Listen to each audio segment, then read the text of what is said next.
Ак Сууда 18 жаштагы кыз каза тапкан соң ооруканадагы 3 дарыгер кармалды.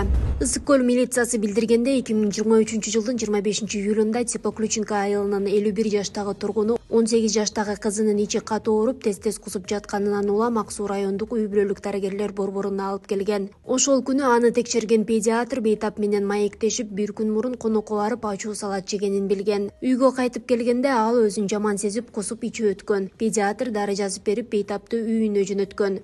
Кийинки күнү оорусу басылбагандыктан кайрадан Ак Суу райондук дарыгерлердин практикалык борборуна кайрылып, нөөмөттөгү анестезиолог, реаниматолог дарыгер караган. Дарыгер кызды текшергенден кийин дары жазып берип үйүнө жөнөткөн. 28 июлда оорусу басылбай кайрадан Ак Суу райондук дарыгерлердин практикалык борборуна кайрылып, жугуштуу оорулар бөлүмүнүн дарыгер ординатору карап аталган бөлүмгө жаткырган. 29 июлда кыздын оорусу күчөп эс учун жоготкон. Буга байланыштуу бейтап Ысык көл облустук бириккен ооруканасынын жандандыруу бөлүмүнө которулган. Ал эми 31 июлда бейтап улуттук госпиталга жеткирилип, 5 сентябрда каза болуп калган. Соттук медициналык экспертиза өлүмгө тамак аштан уулануу себеп болгонун аныктаган. Комплекстик соттук медициналык экспертизанын корутундусу боюнча 2024 жылдын 7 февралында Ак Суу РЭИПтин тергөө кызматы тарабынан педиатр дарыгер, анестезиолог, реаниматолог жана ординатор дарыгер кылмыш жаза процессуалдык кодексинин 96 беренесине жана 97 беренесине ылайык Каракол ШЭИПтин убактылуу кармоочу жайына киргизилген.